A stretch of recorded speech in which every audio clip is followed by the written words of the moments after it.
स्वामी विवेकानंद एक महान आध्यात्मिक दिग्गज थे। उनकी बौद्धिक प्रतिभा भी किसी भांति कम न थी।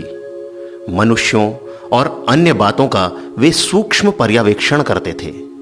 नव भारत के जन्म तथा विकास में उनके विचारों का सर्वाधिक योग रहा है। भारत के कोटि कोटि संघर्षरत मानवों के प्रति उनका प्रेम और सहानुभूति केवल गहरी ही नहीं, अपूर्व भी थी। एक और आध्यात्मिक जगत में उनकी पहुंच तथा उपलब्धियां इतनी महान थीं, तो दूसरी ओर निर्धनों तथा असहायों के लिए उनका हृदय रोता था। दीन दुखियों के प्रति इसी करुणा ने स्वामी जी को आर्थिक प्रश्नों तथा समस्याओं पर सतत चिंतन करने को बाध्य कर दिया था। इसीलिए जो लोग स्वामी जी की विचार सारणी का सुव्यवस्थित अध्ययन करना चाहते थे, उन्हें इस महान हिंदू संत के अर्थनीतिक विचारों से भी परिचित होना पड़ेगा। आधुनिक विज्ञान, भौतिकी, रसायन शास्त्र, इंजीनियरिंग आदि के विकास ने आधुनिक अर्थशास्त्र और अधुनातन धार्मिक जीवन को जन्म दिया है। अतः आज के अर्थशास्त्र के प्रति इन महान सन्यासी के दृष्टिकोण को समझने के लिए हमें पहले आधुनिक विज्ञान, इंजीनियरिंग आदि के प्रति उनके दृष्टिकोण को देखना होगा। ये उद्धरण इस दृष्टिकोण के अध्ययन में सहायक होंगे। आज हमारे राष्ट्र को जरूरत है कार्य में क्षिप्रता की, ऐसी प्रतिभा की जो वैज्ञानिक आविष्कार कर सके। इसलिए मेरी इच्छा है कि हमारे युवा इलेक्ट्रीशियन बने। भले ही वो उसमें सफल ना हो सके, पर मुझे इसी बात पर प्रसन्नता होगी कि उन्होंने बड़ा बनने का और अपने देश के लिए उपयोगी सिद्ध होने का प्रयत्न किया।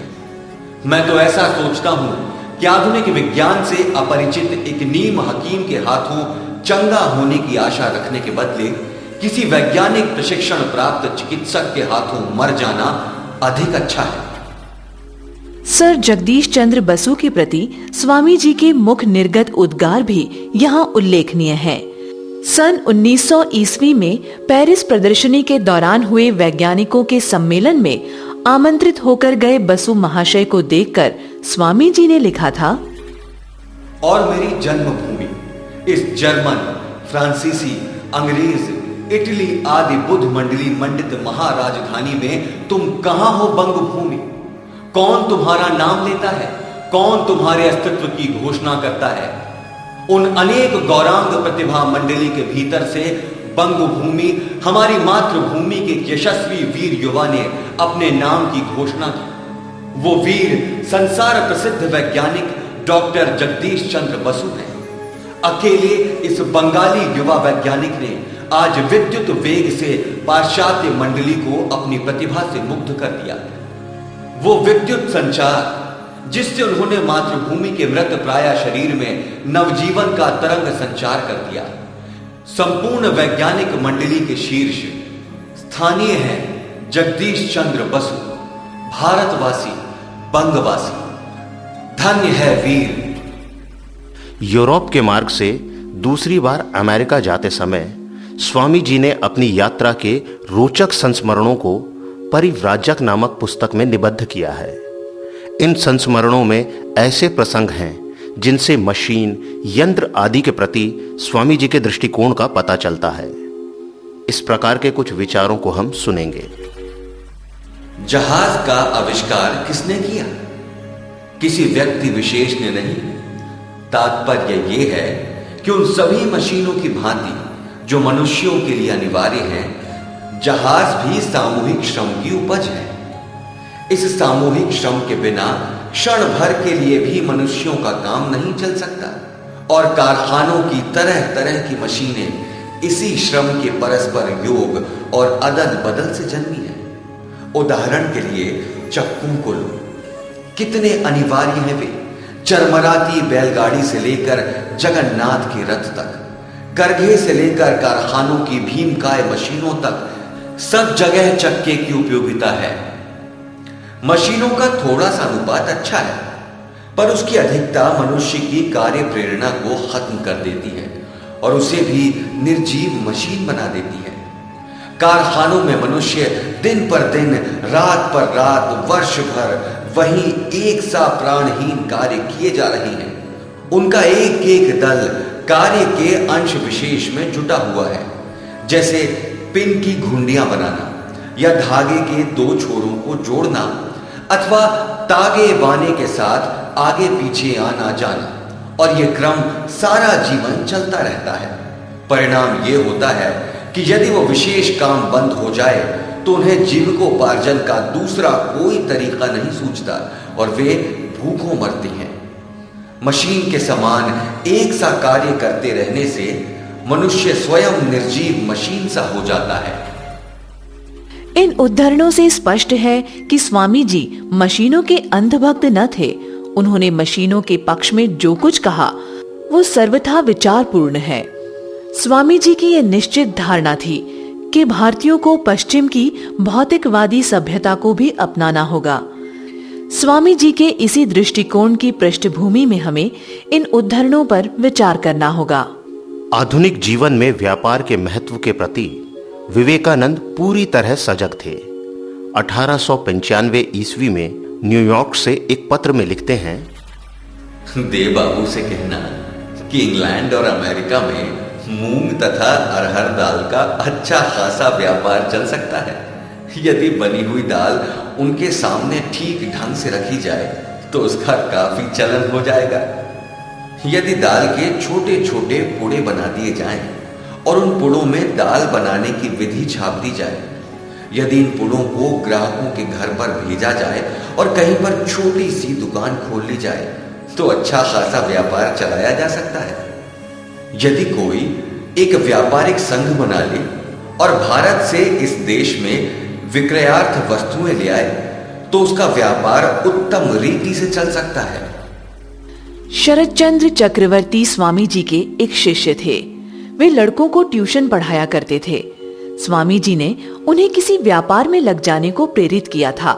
स्वामी जी ने कहा था, यदि तुम सांसारिक मनुष्य की भांति रहना चाहते हो और पैसे कमाना चाहते हो तो अमेरिका चले जाओ। मैं तुम्हें आवश्यक निर्देश दे दूंगा। तुम देखोगे कि 5 ही साल में तुमने काफी कमा लिया है। इस पर शिष्य ने पूछा था, मैं वहां किस चीज का व्यापार करूंगा? मेरे पास तो पैसा ही नहीं है। पैसा कहां से आएगा? तब स्वामी जी ने उनसे कहा था, क्या मूर्खता की बातें करते हो? तुम में अदम्य शक्ति भरी है। केवल मैं कुछ नहीं हूं, मैं कुछ नहीं हूं करते रहने से तुम सचमुच निर्बल हो गए हो। तुम्हारी अकेले की ही बात नहीं, सारी हिंदू जाति वैसी हो गई है। एक बार विश्व का भ्रमण करके तो देखोगे कि दूसरे देशों का जीवन प्रवाह कितनी उद्दामता से बह रहा है और तुम लोग क्या कर रहे हो? इतना पढ़े लिखे होने के बाद भी नौकरी दो, मुझे नौकरी दो चिल्लाते हुए तुम दूसरों का दरवाजा खटखटाते फिरते हो। उसी दौरान स्वामी जी ने यह भी कहा था, तुम्हारे पास टिकट का पैसा नहीं है तो खलासी का काम करते हुए विदेशों में जाओ। भारत में बने कपड़े, तौलिए, बांस का सामान और अन्य देशी चीजें ले जाओ और यूरोप एवं अमेरिका की सड़कों पर फेरी लगाओ। तुम देखोगे कि आज भी विदेशी बाजारों में भारतीय चीजों की कितनी पूछ है। मुझे अमेरिका में हुगली जिले के कुछ लोग मिले जो इसी प्रकार भारत में बनी चीजों की फेरी लगा लगा कर आज धनी बन गए हैं। तुम में क्या उन लोगों से भी कम बुद्धि है? उदाहरण के लिए सुंदर बनारसी साड़ियों को ले लो। संसार के अन्य किसी भी भाग में उस प्रकार की साड़ी नहीं बनती। अमेरिका में उन साड़ियों को ले जाओ और साड़ियों के वस्त्र के गाउन बना बना कर बेचो, फिर देखना कि तुम कितना कमाते हो। इन उदाहरणों से ये पूर्णतः स्पष्ट है कि यद्यपि स्वामी जी एक सन्यासी थे, आध्यात्मवादी थे और जीवन के कुछ पहलुओं के प्रति यथार्थ अर्थों में रूढ़िवादी प्रवृत्ति के थे, फिर भी विज्ञान, इंजीनियरिंग, मशीन, वाणिज्य आदि के प्रति उनका दृष्टिकोण नितांत आधुनिक था। परिवारजक पुस्तक के इस उदाहरण से इस तथ्य की पुष्टि होती है। प्राचीन काल से मानवीय सभ्यता को उसके अधुनातन स्वरूप पर ले जाने में जो बातें कारण स्वरूप रही हैं, उनमें भारत के वाणिज्य का स्थान कदाचित सबसे महत्वपूर्ण है। स्मरणातीत काल से भारत उपज और उद्योग वाणिज्य के क्षेत्र में विश्व के अन्य सभी क्षेत्रों की अपेक्षा सबसे आगे रहता आया है। एक ही शताब्दी पूर्व की बात है, सूती वस्त्र, कपास, जूट, नील, लाख, चावल, हीरे, मोती आदि संबंधी विश्व की समूची आवश्यकता एकमात्र भारत ही पूरी करता रहा है। भारत के समान उत्कृष्ट कोटि के रेशमी और किनखाब जैसे ऊनी वस्त्र बनाने वाला देश और कोई नहीं रहा है। यहाँ की लौंग, इलायची, काली मिर्च, जायफल और जावित्री आदि प्रसिद्ध रही है। अतः स्वभावतः बहुत पुरातन काल से जो भी देश जिस किसी युग में सभ्यता के आलोक से आलोकित हुआ, तब उसे उन सब सामग्रियों के लिए भारत पर ही निर्भर रहना पड़ा। ऐ भारत के श्रमिक वर्गों, ये तुम्हारे ही निरंतर नीरव श्रम का फल है कि बाबिल, फारस, सिकंदरिया, यूनान, Rome, Venice, Genoa, Baghdad, Samarkand, Spain, पुर्तगाल, फ्रांस, डेनमार्क, हॉलैंड और इंग्लैंड क्रम से प्रभुत्व और प्रतिष्ठा के शिखर पर पहुंचे हैं। भारत के आर्थिक जीवन का जो पहलू स्वामी जी के ध्यान को सबसे अधिक आकर्षित करता है, वो है गरीबों की समस्या। वे कहते हैं, भारत में सारी विपत्तियों की जड़ है यहाँ के जनसाधारण की गरीबी। पूर्व की ज्वलंत आवश्यकता धर्म नहीं है, धर्म उनके पास यथेष्ट है। वो तो रोटी है जिसके लिए भारत के लाखों विपन्न लोग सूखे गले से चिल्ला रहे हैं। वे मांगते हैं रोटी और हम उन्हें देते हैं पत्थर। अनाहार से पीड़ित लोगों के समक्ष धर्म परोसना उनका अपमान करना है। अपने धर्म के क्रिया अनुष्ठानों को फिलहाल ताक पर रख दो और पहले जीवन संग्राम के लिए तैयारी करो। भूखे पेट धर्म की साधना नहीं हो सकती। हम में से जो लोग अभी उच्चतम सत्यों के लायक नहीं हुए हैं, उनमें से अधिकांश के लिए अपनी आवश्यकताओं के अनुरूप एक तरह का विष रहित हुआ भौतिकवाद वरदान सिद्ध होगा। स्वामी जी का मत था कि लोगों के लिए केवल साधारण भोजन, वस्त्र और आवास अर्थात अनिवार्य आवश्यकताओं की ही व्यवस्था न हो, अपितु उन्हें सुखोपभोग के अवसर भी प्राप्त होने चाहिए। वे कहते थे कि आध्यात्मिक दृष्टि से भी ये वांछनीय है। जो लोग मन से भोगों और सुखों की लालसा करते रहते हैं, उन पर आध्यात्मिक उन्नति थोपी नहीं जा सकती। वस्तुओं की असारता देखकर और अनुभव करके उन्हें त्याग देना होगा, यही आदर्श है। जब ये देख लिया कि भौतिक जगत निस्सार और खोखला है, केवल राख से भरा है, तब उसका त्याग करके वापस चले जाना चाहिए। मन मानो वृत्ताकार में इंद्रियों की ओर जा रहा है, इसी को प्रवृत्ति कहते हैं। इस मन को पीछे आना चाहिए, वापस आना चाहिए, इसे निवृत्ति कहते हैं। प्रवृत्ति को बंद होना चाहिए और निवृत्ति को कार्यरत, यही आदर्श है। पर इस आदर्श की अनुभूति जीवन के सुखों का कदाचित अनुभव हो जाने के पश्चात ही हो सकती है। एकदम से संपूर्ण त्याग का जीवन अपनाने का जिनमें सामर्थ्य और साहस नहीं है, उन्हें सांसारिक सुखों के खोखलेपन के अनुभव और अनुभूति के लिए अवसर देना चाहिए। परंतु जीवन के प्रति इस मोह को त्यागना बड़ा कठिन है। बहुत कम लोग ही ऐसा कर सकते हैं। हमारे शास्त्रों में इसके लिए दो उपाय बताए गए हैं। एक है नेति नेति का मार्ग और दूसरा इति का। पहला निषेधात्मक है और दूसरा विधेयात्मक। निषेध अर्थात नेति नेति का रास्ता सबसे कठिन है। वो केवल इन्हें गिने बहुत उदात्त मानस वाले प्रबल इच्छा शक्ति संपन्न व्यक्तियों द्वारा ही सधता है। अधिकांश लोग तो इति का, संसार में से होकर जाने का ही रास्ता अपनाते हैं। यह वैसे ही है जैसे कांटे से कांटा निकालना, बंधनों की सहायता से स्वयं उन्हीं बंधनों को काट डालना। उन्होंने पूरब और पश्चिम की तुलना करते हुए देशवासियों को फटकारा था। पश्चिम के लोगों में रजोगुण का आधिक्य है और इसलिए आज वे सुखोपभोग की सीमा तक पहुंच गए हैं। क्या तुम समझते हो कि उनके बदले तुम योग में सिद्धि प्राप्त करोगे? तुम जो पेट भरने के लिए इधर उधर भटकते फिरते हो। हम कह चुके हैं, स्वामी जी महान आध्यात्मिक दिग्गज थे। उनमें ये घोषणा करने का साहस था, अंतर्दृष्टि और गहराई थी कि भौतिक प्रगति और आध्यात्मिक उन्नति में कोई मौलिक विरोध नहीं है। वे कहते हैं, जब आत्मा की उन्नत शक्ति जड़ पर अपना कार्य करती है तो उससे भौतिक प्रगति होती है। जब वो विचारों पर कार्य करती है तो उससे बौद्धिक विकास होता है और जब वो शक्ति स्वयं आत्मा पर ही कार्य करती है तब मनुष्य देवता बन जाता है। ये उक्ति उन महान आत्मा विवेकानंद के सबसे गंभीरता तथा उद्बोधक उद्गारों में से एक है। हमारी महान मातृभूमि की उन्नति बहुत कुछ इस बात पर निर्भर है कि हम स्वामी जी के इस महत्वपूर्ण कथन के गूढ़ मर्म को कहां तक समझते और क्रियान्वित करते हैं। जैसा हमने देखा कि स्वामी जी के मतानुसार भौतिकवाद और आध्यात्मवाद में कोई अंदरूनी या मौलिक विरोध नहीं है, उसी प्रकार उनके मत से पूर्व और पश्चिम की सभ्यताओं में भी विरोध नहीं है। वे दोनों एक दूसरे के पूरक हैं और भविष्य की आदर्श सभ्यता उन दोनों के मिलन से जन्म लेगी।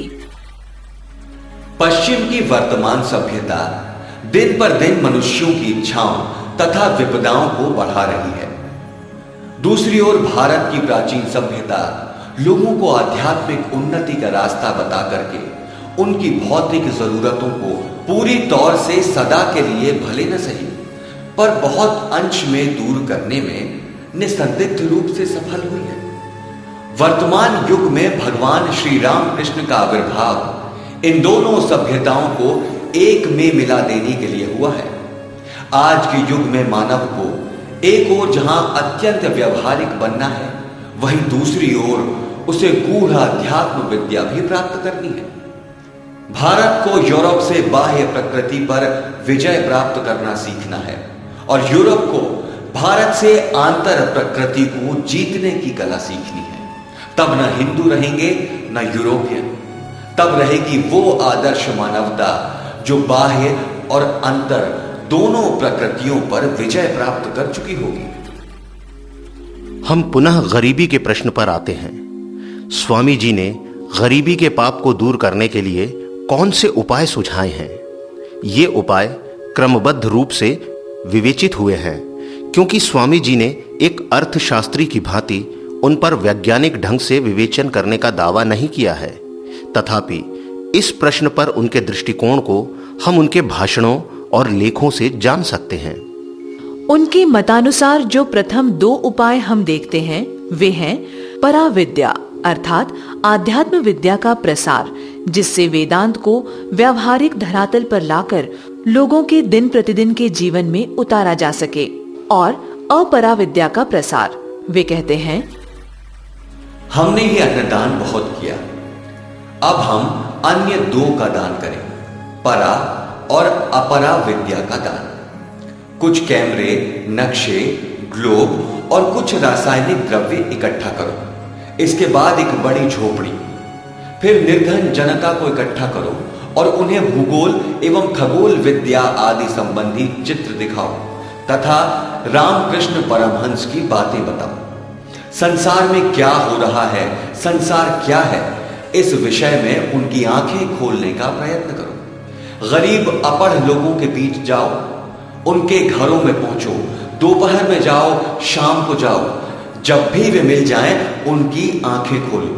पुस्तकें किसी काम की नहीं, उन्हें मौखिक शिक्षा दो। इसी बात को उन्होंने समझाकर कहा है। अद्वैत का एक दोष रहा है कि अब तक आध्यात्मिक स्तर पर ही उसका कार्य होता रहा है। जीवन के अन्य किसी स्तर का उसने स्पर्श नहीं किया, पर अब उसको व्यावहारिक बनाने का समय आ गया है। अब वो और रहस्य बना हुआ ना रहेगा। अब और हिमालय की गिरी कंदराओं में निभृत वनों में सन्यासियों के साथ न रहेगा। उसे अब लोगों के प्रतिदिन के जीवन में उतरना होगा। राजा के महल में और तपस्वी की कुटिया में समान रूप से उसका कार्य होगा।